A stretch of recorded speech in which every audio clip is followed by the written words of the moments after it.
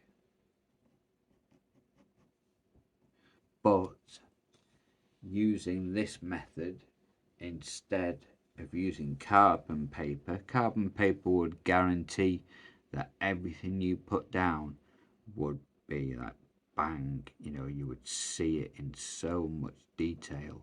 However, when you came to rub out that carbon paper, it would not move.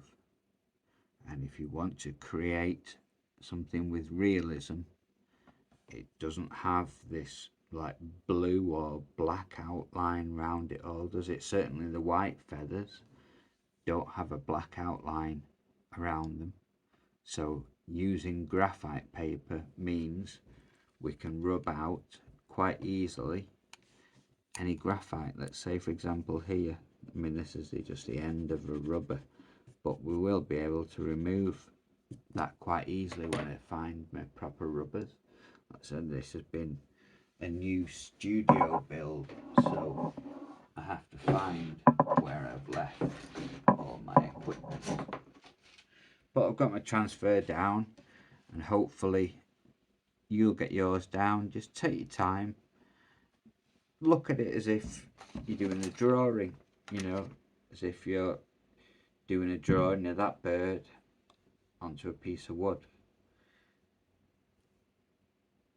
and whatever you get on your transfer we can then build upon. So get what you can down onto your wood. I will leave you for a day or two to get your transfers onto the wood, as it does take a bit of time. You know, you may need to spend 2 days or whatever, you know, picking out as much detail as you need. Some people need more detail, some need less. Just depends on the experience level you have, really. I would have liked a bit more detail around this middle area, but sadly I didn't capture it, so I'm going to have to work partly from my mind's eye and the digital image, but this is a great starting point. So get your transfers done and let's get burning our eagle. Should be great fun. It will be a challenge, but I will take you through it nice and slowly. And I use a method called the burn low and slow method of pyrography, which means we don't use high heat. We gradually build from a lower level of heat, and what that does is it absorbs the heat deeper down into the wood, much like a tattoo on your skin. We gradually build an image, and as we build it, we build more mass and bulk, and then we can get depth and shape into the subject. This is maybe the largest eagle I've tackled to date, so we should have some fun definitely with this piece, and I look forward to getting started on it with you, and I will help as much as I possibly can to those new wood burners we have with us who, excuse me, I've got hiccups again, who may see this as a very daunting challenge. And it is quite a challenge, this piece, I'm not going to lie.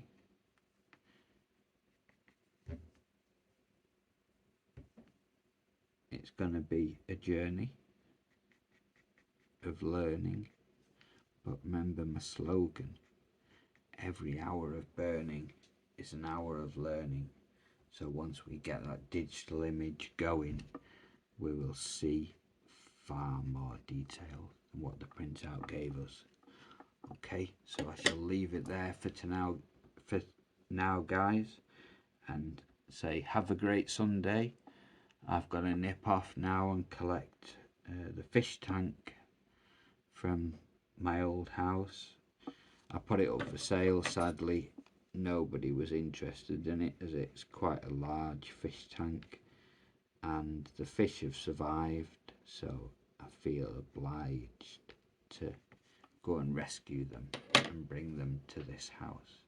So that's going to be my afternoon. Unfortunately, I can't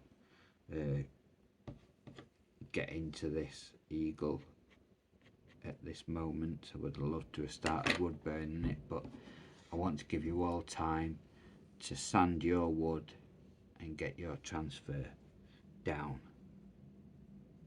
and then we can start working it together. Okay, so have a great Sunday, everybody.